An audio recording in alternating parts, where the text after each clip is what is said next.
Others of War. The What If Show, hosted by Darius Davis, where real issues meet real people, where culture meets politics, from communal leaders to athletes, activists to everyday voices. If it matters to people, it matters here. Where the truth, you know, ain't the only truth that exists. What if change started with a conversation? Every street got a story, every block got a legend, every city got a what if, every rumor got a message. We take the myth, the whispers in the night, flip the script, shine a light, turn the shadows into sun. What if studio? The What If Show. All right, ladies and gentlemen, today I am Darius Davis, your host, and today with us, I would like for you guys to like and subscribe to the show, the What If Show, and we ask the real, honest questions to people around the state of Alabama and the United States. So today I have Mrs. Aziza Harris with us, and she is the founder and owner of Vision Beauty Institute. So Ms. Aziza Harris, I would like to welcome you to the What If Show. Thank you for having me, Darius. Awesome. I'm glad to have you. So Ms. Aziza Harris, beyond the title of founder, and educator, who are you? Aziza is a servant of the Most High God who believes in her Savior and Lord of her life, Jesus Christ. She's a mother. She's a daughter. She's a sister. She's a friend. She's somebody that you will want in your corner. I'm forthright, honest, and just as real as they come. That's who I am. Awesome. That's exciting to hear. Love to hear that. Kind of explain to me what was your upbringing like? How did it shape who you are today? Actually, my upbringing is quite interesting. I would say it's twofold. I've lived in the suburbs and I've lived in the projects. And so I've seen both sides of the coin, so to speak. Mostly though, growing up in the projects, seeing what that environment is like, what type of life I didn't want to live versus the life that I wanted to live. So, some of us get our lessons in reverse. I saw the poverty, I saw the drugs, I saw, a lot of things that are associated with the stigma when you grow up in subsidized housing. And so I made a decision a long time ago that is not the life that I wanted for myself. And if I ever became a mom, that's not the life that I wanted for my child. And so I had some good people that were in my corner in terms of my friends, the people that I hung out with. We all shared the same goals. We all, encouraged one another, getting through high school on time, going to college, graduating college, and even obtaining advanced degrees. And, I tell anybody, if you ever want to see what your future looks like, look at your friends. And so they were going places and they were doing things, and it motivated me to stay focused so I could go and I can do some of the same things that they were doing. Awesome. That is awesome. A lot of people talk about you are or you become the people that you hang around. Exactly. That's very true. So I know you talked about your friends being a great influence in your life. Can you think of any other big influences in your life at that time period? Most definitely, I would have to say coming up, my parents and my grandmother more so on my mom's side, very close to her, a woman of wisdom that just taught me a lot about life, and she was pretty raw and uncut about it. But definitely my parents, my mom always taught me to be strong, even, saying things like, hey, you're going to grow up, you're going to get married, you're going to have kids, but I want you to always be able to take care of yourself. My dad has always been one of my biggest cheerleaders in terms of keeping me motivated when it came to my education, my life goals. And even when I would come to him with some of the craziest and wildest things that I wanted to do, he never said no. He always supported me. He'd be like, hey, if that's what you want to do, let's go for it. So definitely my parents, definitely my grandmother, late, and when like during my earlier years, I would have to say later, maybe like in my early 20s is when I recommitted my life back to the Lord. So a lot of my friends in ministry, pastors and different mentors, a lot of my teachers, high school and even in my early college years were pretty influential as well. Awesome. Awesome. I know you talked about, growing up substandard housing, sometimes in the projects and things of that nature. Let me ask you this. Did you ever, as you were growing up, ever see yourself working in education or helping others? No, absolutely not. I was trying to get as far away from a classroom as my little legs could take me.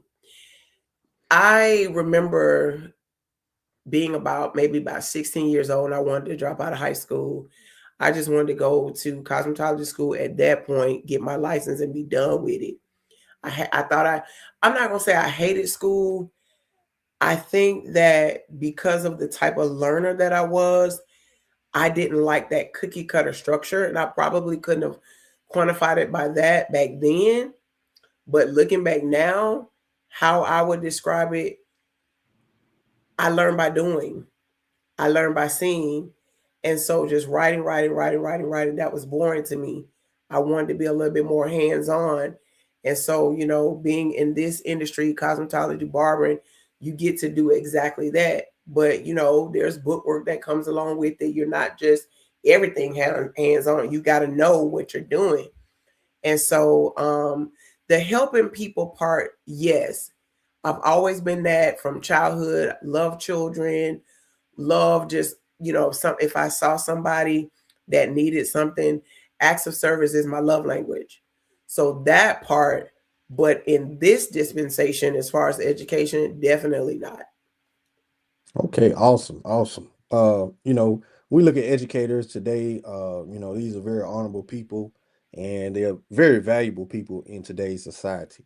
I Absolutely. do want to get into your personal testimony a little bit. I want to ask you about, being young. I read a little bit about you facing prison time while in beauty school. So what was going through your mind during that time period? I know I don't look like that now, people. But man, a lot. Early 20s, fairly new mother. And I'll just say this, I made some bad choices in terms of the people that I was dealing with. People who my parents, who were, like I said, very influential. However, I didn't always listen to them, that were telling me, hey, you need to distance yourself from this one. You need to distance yourself from that one. And I just found myself in one of those cliche type situations where dating a guy, he becomes involved with somebody else, and then, you have a quarrel.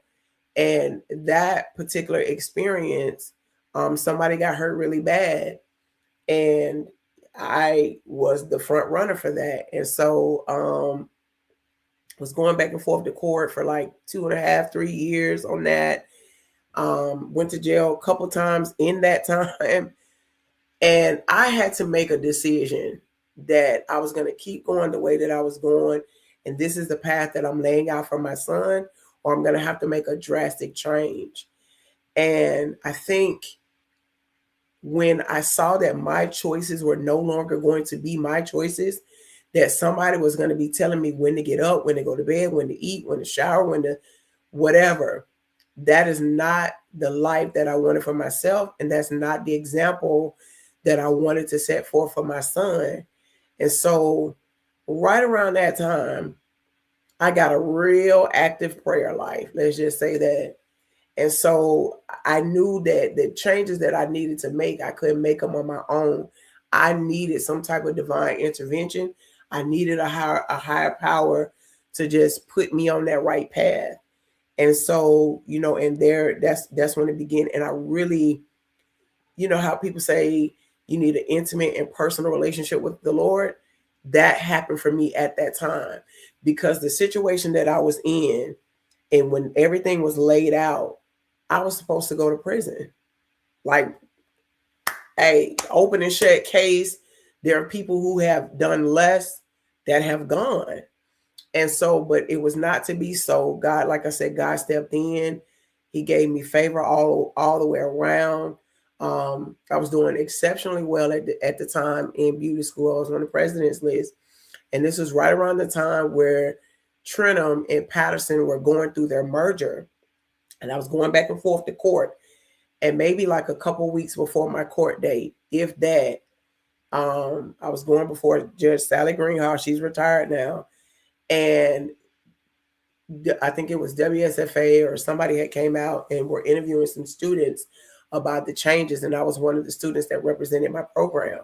Well, the judge saw my interview. And so when I came to court, she mentioned that, looking at my transcripts, perfect GPA. And she was like, you know what? This just looks like to me that some young ladies with some bright futures basically just made some wrong decisions. And thank God for that. And, only God could strategically arrange such occurrences, instances where everything just lined up, and it lined up and worked out in my favor. And I didn't go to prison. I didn't even I think I got like a year of unsupervised probation. I had like $30-some thousand in restitution that I ended up not having to pay. So it was all God, let me tell you. Wow, that is amazing testimony. That is very amazing. I'm glad you shared that with me. I know that the judge, kind of, God was working through the judge and kind of looked out for you. Are there any other people, that you could think of at that time that kind of helped guide you through that moment in your life? Oh man, that list is probably endless. Like I said, I had developed really great relationships with people in the faith. And so, like my pastor at the time, Pastor Annie Woods, who else? Like I said, my teachers, they've gone on to be with the Lord. Brenda Buse, Gene Stockman, Loria Graham, Carolyn Robinson. They were like, again, they had joined my squad. They were my hype team, so to speak, back then. And they just kept telling me everything that they saw in me. And sometimes we're like whales. We just need somebody to come and draw it out. And they saw some things in me back then that I didn't even see in myself. I knew I wasn't dumb or stupid or anything like that, but I was unmotivated. But when you got prison time hanging over your head and you got a small child at home that you don't know if you're going to be spending the next 10, 15 years in prison, he's going to be dang near grown by the time you get out, you really start finding out who's in your corner and buckling down and doing what you got to do to make those changes. Awesome. That is an awesome testimony. So what I want to do next is I want to kind of get into your Vision Beauty Institute and how it got started. So when did it go from being an idea in your heart to something you knew you had to pursue? So actually, while I was in beauty college, I would have to say there was an instance where I was sitting down in the lab and one of my classmates was having a conversation with one of the teachers. And I can't remember what she said, but whatever she said, I had an epiphany. I just remember how it made me feel. And I was like, that's what I want to do. I want to make people feel the way I feel right now based on what my instructor had said to my classmate. And so it kind of just developed from there. Probably around, I think, 2006, 2008, I was a state board inspector for the state of Alabama.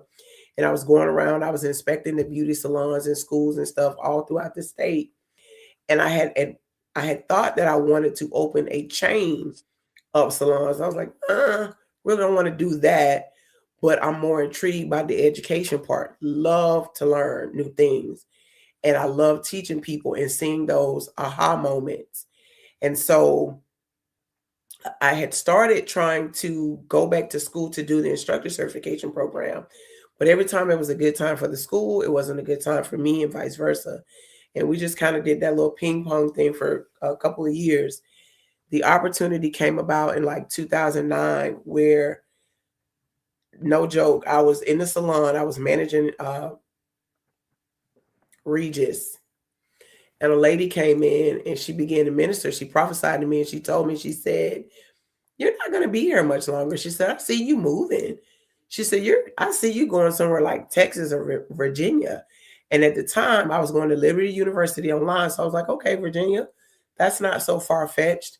And just long story short, I was looking at different schools and stuff. And basically, you know, everything started lining up with Texas. It took 6 months to do the program here, 7.5 weeks to do it in Texas. And so that journey began, me getting the certification so that I could get on that road, that journey, to go ahead and open up the school. Awesome, awesome. So what basically motivated you to finish your program, despite some of the challenges you might have faced? Not wanting to be broke, not wanting to live in poverty, not wanting to be stuck in a dead-end job that I'm just going because it's a paycheck, but actually getting myself to a point where I'm doing the thing that I love to do. You know, one of the things, like I said, my dad, one of my biggest cheerleaders, he said, if you find a job you like, you'll never have to work a day in your life. And so teaching is that for me. I get to run my mouth, tell people what to do all day, get to have my aha moments, and they pay me to do it. So, hey, it's the best of both worlds. Awesome, awesome, awesome. You said that exactly right. So were there any other instructors or maybe mentors who helped influence your decision to teach that you could think of? I would have to say that one day in beauty school, that just solidified it for me. When I got to Texas, God sent me another angel who was my instructor for the student instructor program, Carol Woodard. She was amazing. And I want to add this, like, all this was not done on a bed of roses. When I moved to Texas, I didn't know anybody. I didn't have a job. I didn't have a place to live. Only thing I had was a word from God telling me to go. I had about $700 in my pocket. I got my son squared away. I packed up everything I owned in my vehicle and I drove to Texas. I lived in a hotel. The first night I got there, the room, and it was a decent hotel. It was one of those in-town suites. It was infested with fleas. So, you know, I had to abruptly move out of that room into another room. I was having car trouble. Everything that could try to come up against me did. But it didn't shake my faith because there were so many other things telling me this is where you're supposed to be, and this is what you're supposed to be doing. So even though the opposition came, he said, when it comes, he said, like, I'll raise up a standard. So when the enemy comes in like a flood, I'll raise up a standard.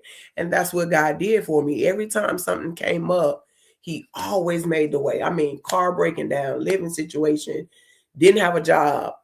Another quick thing, how was I going to support myself if I wasn't working? The job that I was working, I was going to quit. And God fixed it where they fired me. So when they fired me, they had to pay me unemployment. So when I tell you, like, people look at, oh, you know, you're doing all these big and glamorous things, baby, you don't know. There were many nights that I cried, many nights that I just didn't have whatever. And, you know, I just kept pushing. Awesome. That is awesome. I wanted to ask you about that. I know you said sacrifice after sacrifice you had to make. I'm sure you had fears and doubts. I wanted to ask you about that. What kind of lessons did you learn from going through that experience? And how do you use that in today's time? One of the biggest lessons I would have to say that I learned was trusting God. A lot of times, man, logic, knowledge says, when I see it, I'll believe it. But God's way is totally different. He says, I want you to believe it, and then you'll see it. So even with all of the opposition, even with all the fear, you know, I'm leaving my son. I've never been away from him. He's never been away from me for 8 weeks nearly. And I'm out here in this city. I don't know anybody, a soul, no family, nothing. It's just me and this dream, me and this vision, me and God. And because he kept showing himself faithful, it just continued to increase my faith, so much so that when the opposition came, it didn't move me. It didn't even, I'm saying, like, the fear came, the tears came, the screams, the yells, like, I have lost my freaking mind. The night we pulled up in the driveway to the first hotel, when we got there, the car broke down. I just drove 600 plus miles to start my new life and dream and all this, and the car break down in the hotel parking lot. Wow. And I remember one of my friends had helped drive me down there, and they were flying back. And he said to me, I said, I made a mistake. I'm going back. He said, no, you're not. He said, you're going to stay here and get that blessing. Wow. And a blessing it was. Finished the program with honors, you know, and before I can even complete the program, halfway through, they had already offered me a position. So I couldn't see it, but I believed it. And I took that leap of faith. And when I got there, everything just played out. Oh man, that is such an awesome story. That is an awesome story. Wow. So I want to ask you about your mission, the mission of the Vision Beauty Institute. I know that it's more than a beauty school. How would you describe your true mission? Vision Beauty Institute is a ministry. So, you know, this is my 16th year in education.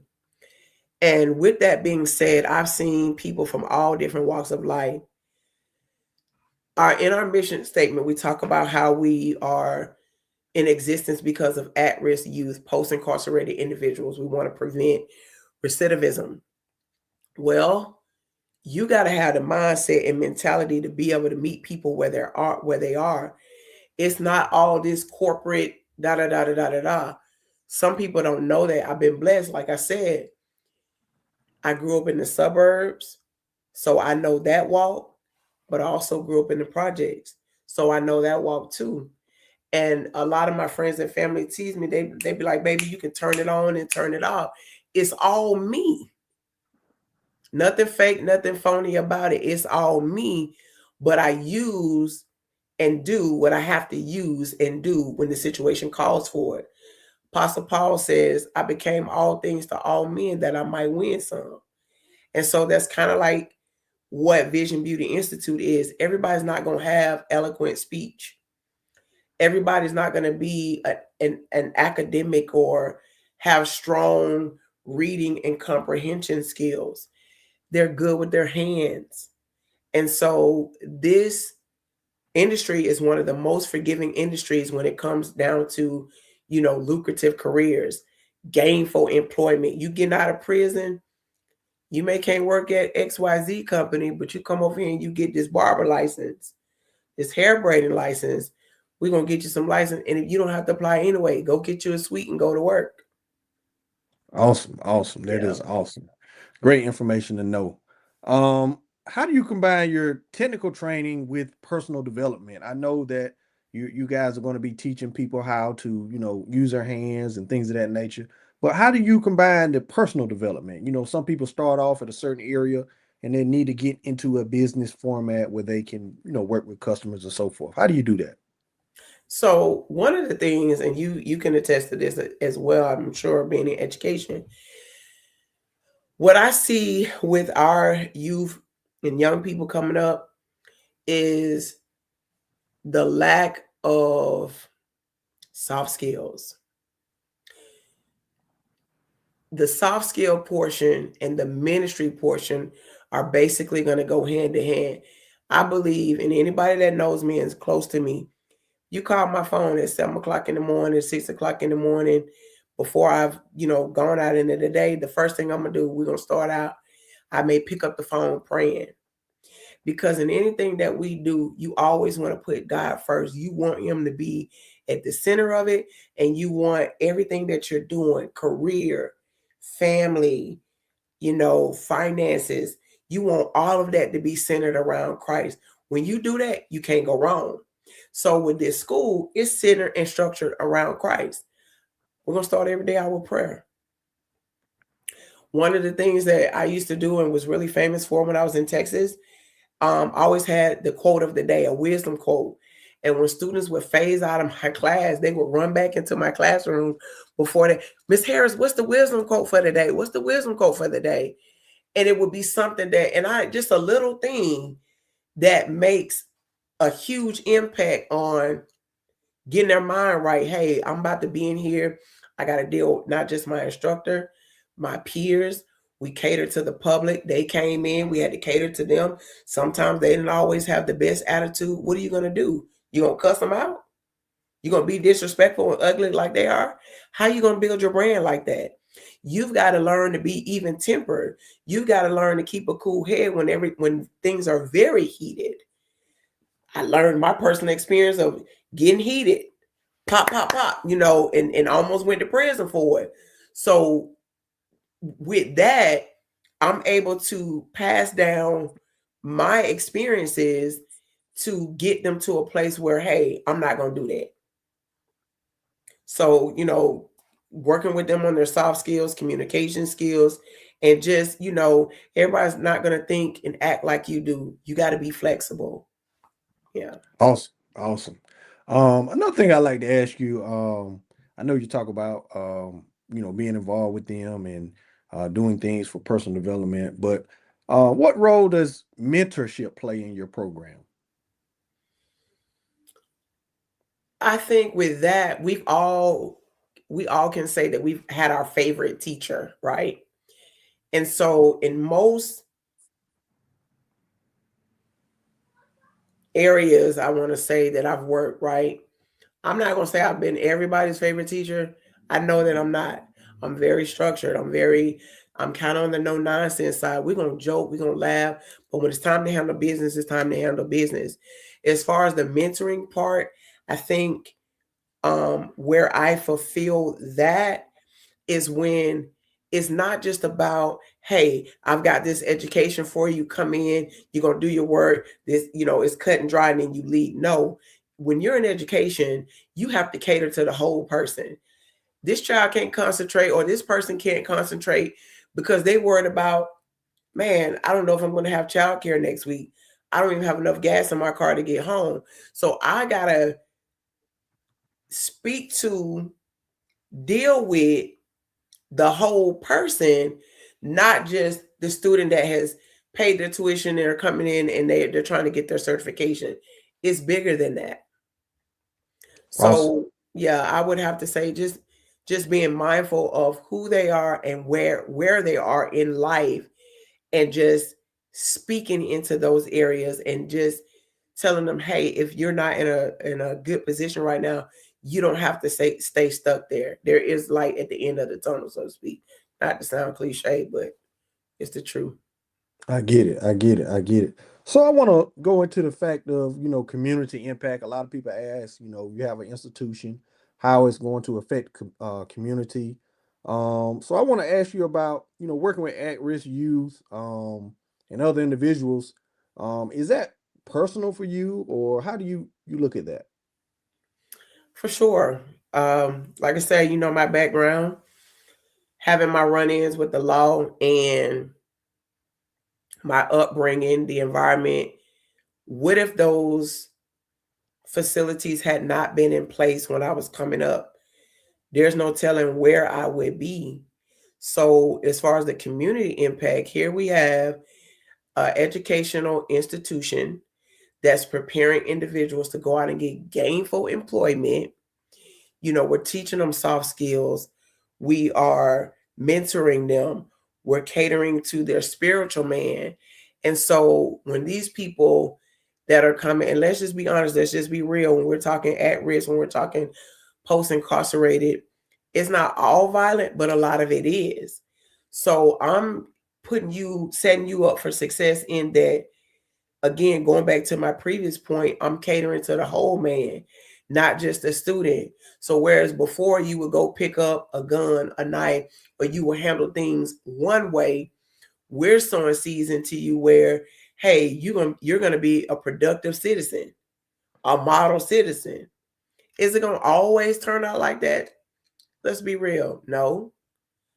But for the ones that we can reach and teach and want to accept what we're doing, absolutely, it's going to impact the community in a positive way. Because again, like I said, with me coming up, having those mentors, having those positive influences, it changed the whole trajectory of my life.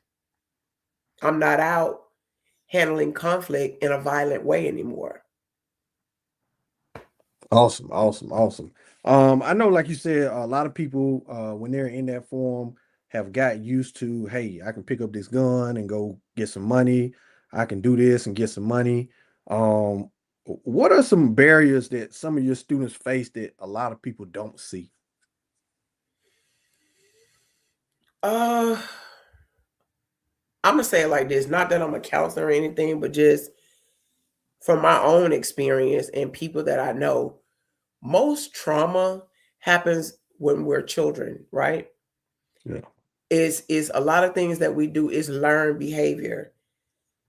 Nobody, I believe, is born to hate. Nobody, I believe, is born to just be violent. It's something that's usually learned behavior.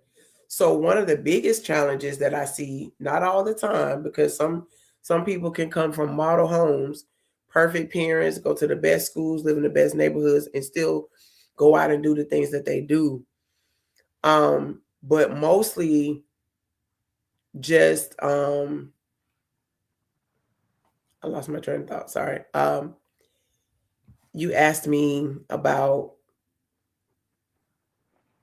why do I think that they make the decisions, or in terms of being violent and whatnot. That was the question, right? Yeah. Yeah. Just learn behavior and not even knowing that there's a different way. Like, honestly, like, I think we take it for granted when we grow up in loving and affectionate homes. Yeah. We have children, you know, right in our midst that shy away from a hug, shy away from a compliment and telling them that they did good, because they're so used to hearing and experiencing the opposite. It's foreign to them. And so the way I show love, the way I mentor them, the way I get them to trust me, being honest, being transparent, but giving them that positive feedback, not always jumping on them when there needs to be correction, but being just as diligent about the positive things that they're doing, and letting them know about those things as well. Oh, that's Now, an you know awesome I'm outlook. long-winded. You know I'm a teacher, so you know I'm long-winded. Now, y'all forgive me. That's an awesome outlook on it. I do want to ask you this question about how important is it having a support system during your transformation? I know, when people go through stuff, it's very important to have key people in your life. How important is that to you? It's essential. You literally, it would be very, very difficult, if not impossible, to be successful without it. I've always had a good support system. However, I think in my younger years, I didn't always heed to the voice of wisdom. And so I caused my own bumpy situations a lot of times. But, like my grandmother used to say, sometimes the best sense is bought sense. She'll say, oh, you paid for that one, baby, didn't you? Just saying, like, if you had to just listen, you wouldn't have had to do that. But there are some things that we're going to be able to listen to and not have to go through. But some things we just need to go through and experience. That without the test, there can be no testimony. But there are some things that I just wish I would have listened. Yeah, for sure. Yeah, I But understand that. but the support system is definitely essential. A good support system. I understand that. So, um, some success stories. Do you have any success stories that have really touched you while you've been, working in education? Man, too many to count. I have students that have worked on major motion pictures. They have Wow. opened their own businesses. Um, I had a student that she does a lot with the Essence Festival. I had one that was on the set of Love and Hip Hop Atlanta. I've got one that did what was the guy? He was like the first U.S. Marshal, I think. First Black U.S. Marshal. She worked on that set doing hair and makeup. Wow. And she called me, like graduated years ago, like over a decade ago. And I'm still very much in touch with her. And she called me. She said, Ms. Harris. She called me Professor. She said, Professor. She said, I got the biggest check I had ever seen in my life. You know, and this is somebody that I taught, you know, like their first haircuts and whatnot. They came in like a blank slate. And for God to entrust me with that level of responsibility, I count it an honor and a privilege. You know, education, we don't get paid nearly enough. And it's not always about the dollars, but I don't think we get the recognition that we deserve because we shape the world. Yeah. Who do you know that's anything that didn't have to first go through a teacher? You're right. I don't care who they are. They have exactly. Whether you was homeschool or what, somebody taught you. That's true. Yeah. That is so true. So I do want to ask you this. How has the beauty industry opened doors for your students economically? How has it kind of, you know, made a way for some of your students? We've had students that, and mind you, I don't want to put any unrealistic expectations out there. You're going to get out of this industry what you put into it. Because it's hands-on, it's not like some online business where you are selling products and you're making money when you're asleep. If you're not at work, you're not making money. If you don't have things that are tied to what you're doing, you're not going to make any money. But I mean, like I said, they've gone to opening their own businesses. We had one student, when I was in Texas, he created his own hair product line. He's got his own hair extensions. We've got students that, you know, they're homeowners. They bought their first brand new car working in this industry. So it's very rewarding. It's taxing. There's a lot of physical that comes in with it. You got to be responsible, especially if you're a sole proprietor. You getting that cash money every day. You got to be responsible enough to put that money in the bank. So at the end of the year, when it's time to do your taxes and whatnot, you can really show what you've been doing. It takes a lot of discipline to reach that level of success. Awesome. So I know you're, working on, getting your school up and running. So what keeps you motivated when sometimes things get challenging?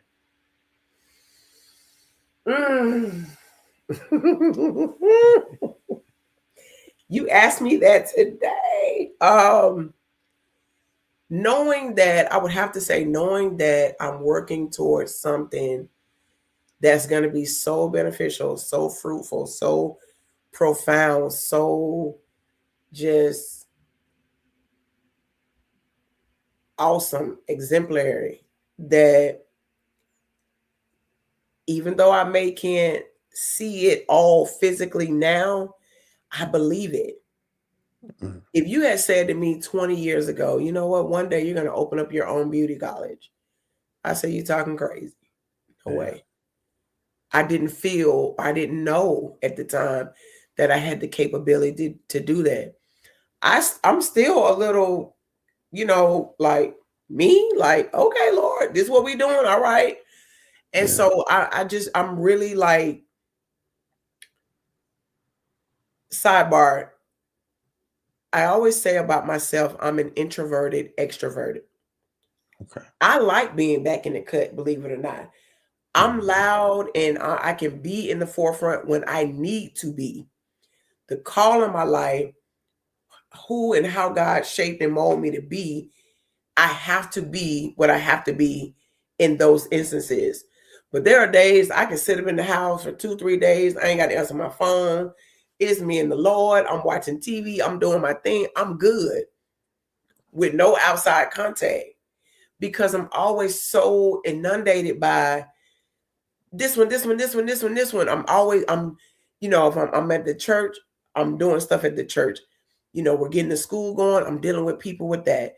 I'm working in my day job. I'm always around people. So I have those times where I get overstimulated and I just need that time for Aziza where I don't want to answer my phone. I need that quietness and back in the cutness. Awesome. Yeah. I do want to ask you this. We may have some young people watch this show, and what if they feel stuck right now? They just whatever goes is not really working for me. What would you tell a person like that? The beauty industry isn't for everybody, unfortunately. You either, we have a saying, you either have it or you don't. For somebody who is interested in this industry and you've been told, most of us by the time they reach 16 or 17, not all, sometimes we have those late bloomers that you're kind of hands-on. You probably, picked up a pair of clippers or you styled some hair and it turned out really great and people are always complimenting you on your work. The thing about it is you just have to take that leap of faith and you just have to do it. Yeah. You got to do it scared. Sometimes you got to do it broke. You got to do it when everything is that could possibly go wrong. But the path that's leading you to this is well lit. Yeah. And you just have to take that leap of faith and just do it. Just trust God, act like Nike and just do it. Just do it. Yeah. Yeah, I agree with that. So what if you hadn't made that 180-degree turn in your life? Where do you think you would be at today? In jail or dead. Because I had a bad attitude and I had a short fuse and I'd be ready to fight. I'd be ready to cuss you out. All kinds of craziness. So if I didn't end up doing something crazy and get myself locked up, yeah, it wouldn't be good. So thank God I did make the 180. I don't have that old man mindset. I'm new wine, in new wineskins. And I want to take this opportunity that the Lord has afforded me and pass down, what the gift that he's given me, whether it be, through the actual skill sets, but even more so just that inner peace and that thing where, hey, you know where you are, who you are, and just keeping on. Yeah. Living your best life. Awesome. So I do want to ask you this question. Being a person like me, I do a lot of research. What if we decided that we were going to invest more in our communities, especially in vocational training, beauty institutes, schools of that nature? Where would it take our society to?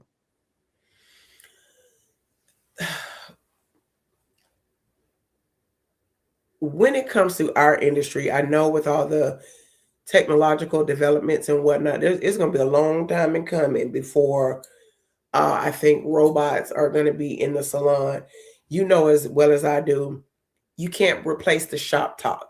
You can't replace that beauty shop feel where you're getting, all the little, I hate to say gossip, but just, going there and just interacting and somebody shampooing your hair and you're getting your hair cut and you're talking about your children and things that you got going on. It just has a personal and intimate element to it that can't be replaced.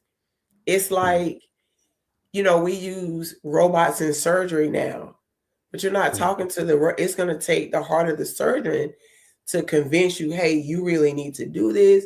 Here's why, looking in their eyes, hearing the inflections in their voice, and just being able to make that connection. I think that's what we do in the salon. I've heard some very intimate details of my client's life when I was behind the chair. Stuff I can unhear, unsee, but it's such an intimate relationship to where, we're not going anywhere. This is a recession-proof industry, so to speak. Only reason why we got stopped during COVID is because of health reasons, but people were still sneaking and doing stuff. Not me. I'm just saying. That's what I heard. I understand that. Because I personally consider my barber one of my good friends. We do have a business relationship, but at the same time, to me, he does a lot for me in my life. So I personally consider him that way. So just looking in the future, with your Vision Beauty Institute 5 years from now, what do you see? Oh wow. 5 years from now, I would like to see us expand to the point where two things that I'll say off the top of my head that we would often run into with students not completing the program. One, they had issues with childcare. Two, their housing situations would change. I would like to see Vision Beauty Institute in the position in 5 years where we have expanded to the point where those are some things that we will be offering to our students. You can come to school, you're not worried about who has your children. There may be a building 2 doors down. You go on your break, you can go in and peek at them. And then if your housing situation has changed, we've had quite a few students that, they were trying to work, go to school, pay bills and stuff. And, I had a student one time that I found out through other students, this girl was showing up every day, ready, and she was sleeping in her car. In the wintertime in Texas, it can get down into single digits. And I remember one day she came to school, she walked, car had broken down, and they were about to turn her away because she was just a few minutes late. And I remember running up to the front, and I was like, no, this one stays. And that goes back to what you asked me earlier about the mentorship and the mission and why does Vision Beauty Institute exist? Because the deficits that I saw early on getting into the industry, and even in my own personal experience, I had car issues when I was going to school. I had living situation issues when I was going to school. And so what can I do better with this vision and this ministry that God has given me for those that are going to come up through my program? And so that's where I see us being able to provide, housing, childcare, and even transportation. Oh man, that is an awesome vision. Awesome vision.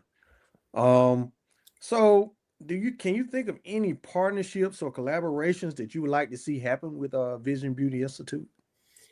Definitely. I would love to get corporate sponsorship. A lot of these students that are going to be coming out, they're going to be working for Ulta. They're going to be working for Regis Corporation, Supercuts, Mastercuts, places like this. They're going to go on and be brand educators. Paul Mitchell, Design Essentials, Mazzani, Carol's Daughter, Donna's Recipe. And so, being brand ambassadors. So being able to have that corporate sponsorship at this part and point in their education, I think that will create brand loyalty on the corporate sponsorship part. But it'll also, for the students, hey, they thought enough of me to invest on this level into my education, making those scholarships and sponsorships available. So it takes off a little bit of that edge where I might not be so financially sound right now until I can get to that point. And for them, they'll be like, you know what? I'm going to buy this. I'm going to be buying that because I remember when. So I definitely would love to see that. We've been seeking out some of the local people, but even on the national and probably later on the global level that we'll be seeking out those sponsorships. Awesome. So just say, for instance, someone in the community or someone just watching this show right now wanted to support your mission right now. How could they do that? So definitely they can go. We've got a couple things, campaigns going right now. But if they just want to be, a one-time donor or a consistent donor, they can go to our website, visionbeautyinstitute.org. Go click on our donation tab. We're 501c3. We're registered with the IRS, so everything is, pretty transparent. Our bylaws are on our website, so they can go in our donation tab and make a donation, whether they want to specify it or if it can be used for general purposes. We would honor that, and we send out the proper documentation as well for that. So they can always, contact me on my work email, which is visionbeautyah@gmail.com, and then we will send out those documents if they want to donate. But they certainly can go straight to the website and make those donations. Awesome. And I'll also share it on my social media as well if anybody wants to donate or wants to help out. So when we look at the Vision Beauty Institute, what type of legacy do you want to leave, Ms. Harris? Oh man, love the Lord thy God with all thy heart, with all thy mind, with all thy soul. And I think one scripture that encompasses that for me would have to be Psalms 37:4. Delight thyself in the Lord, and he'll give you the desires of your heart. I was on a bad path. God stepped in, turned my whole life around, and everything just goes back to him. And so the legacy I want to leave would have to be, Christ first. And as we live for him, anything that your heart desire, all you got to do is ask and he'll do it. Not to say there's not going to be some bumps along the way. He didn't promise us an easy life. He didn't, but he did say we would have joy and that we would have peace in some of the most crazy circumstances. So, Christ first, and just, living the dream and not getting deterred by any obstacles that may present themselves. Awesome. So when you look at success, what does success look like to you? Excuse me. Success for me, I would have to say being happy in what you're doing. And that doesn't always mean you're making a whole lot of money. I think a lot of times we have a misconception about success that we equate it to our income bracket. We, how many times have we looked in the news and the paper where people are filthy rich, but they're trying to take their own lives? So success to me is being happy about what you're doing and living a life that not only that you're pleased with, but that you're pleasing God. That's it. Man, it's amazing. That is amazing. I do want to ask you this question. What advice would you give young women entrepreneurs? Some of young women starting a business or going into a field. What advice would you give young women? Real simple. Plan. Because when you don't plan, what does it say? When you fail to plan, you plan to fail. So plan, because I'll say this, even though in all of my planning and all of my research, there were things that there's always going to be those unforeseen variables that are going to pop up that you're not going to be aware of. So make sure you plan.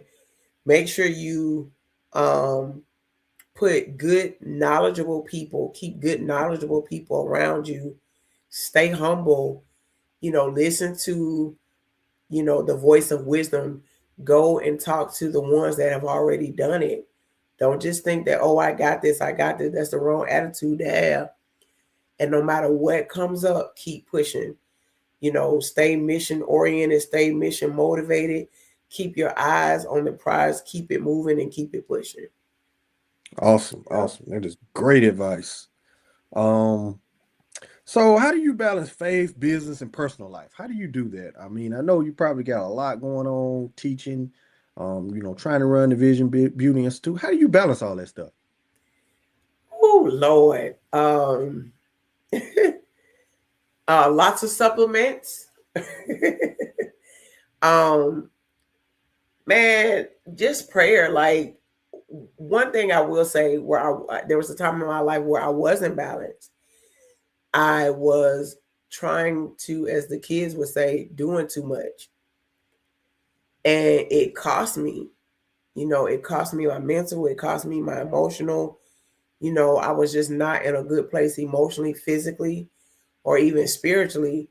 But giving yourself permission to rest, taking that step back. Sometimes you have to walk away from some things.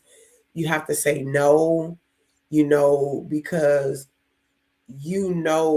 or you get to a place where, what, I better not go do that. This is going to be more important. Like I said earlier, keeping everything centered around God, and He is what's going to keep that balance.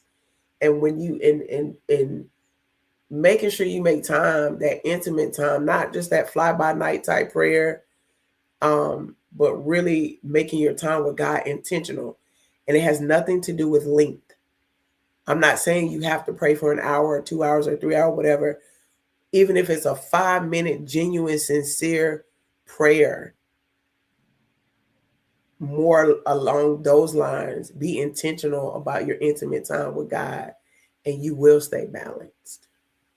That's awesome. That is awesome. I do want to ask you, what is the biggest lesson you've learned as a leader? Take care of your people, and your people will take care of you. Oh, that is amazing. That is amazing. Mm-hmm. One word that describes your mission. God ordained. Compound word. Awesome. Awesome. And what is your favorite scripture, quote, or life motto? My favorite scripture? There's a lot of them. Life motto, saying, what's the favorite? You got some favorites?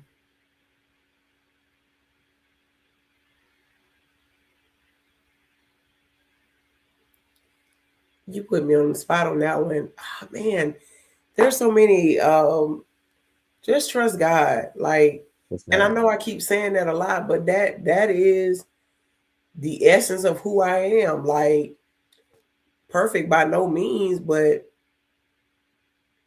everything and all that I do, I always come back. It always comes back to that. Just trusting God. Every major decision that I make, I've learned to seek Him. Don't be so quick to move and jump out there. Wait a minute, let's pray about this for a second. Because the thing about it, He's never going to steer you wrong. And if the door is closed, okay, Lord, I don't know what's behind it. It's not going to be good. Okay, and just get all right with it. I used to not have that attitude. I'd be like, like pushing that door. I want this. We're going to do this. Whether it was from relationships, job opportunities, other personal things, and just looking at the fact that, hey, this is not lining up. So just staying prayerful and mirroring everything back to God, taking it to Him before we just step out there. Yeah. Awesome. Awesome. Man, I'm so glad that you joined my show today. And I hopefully, like I said, from some of the knowledge and advice that you've given, somebody's watching this show and will take and learn something from it, or even just get inspired. So Amen. I really appreciate you coming on today. Amen. Well, thank you for having me, Mr. Davis. Appreciate it. Thank you for the publicity and just helping us getting the word out. One last thing that I would say is that we are currently enrolling and accepting new applicants. So if anybody's interested in barbering, cosmetology, natural hair, student instructor, nails will be a little bit later, or even the barber crossover program. If they currently have their cosmetology license and they want to get their barber certification, we offer that program as well. And we also offer the refresher courses. If you've let your license lapse and you need to come back in and get those additional hours, we'll be offering that program as well. One last thing, in our 2026 cohort, we are doing a special where they, after their initial application fee and deposit, it's 50% off your remaining tuitions. I definitely wanted to put that out there. Okay. All right. Thank you so much. And like I said, Vision Beauty Institute, guys, please get in touch. If you're in that field and you're really looking for a place that is a mission place and a place that's really looking out for you, faith-based, please get in touch with Vision Beauty Institute. Go to their website, get enrolled. All right. Thank you so much for joining the show. You've been a pleasure. I really appreciate you. Thank you for having me. All right. Everybody, please like and subscribe to this. Thank you.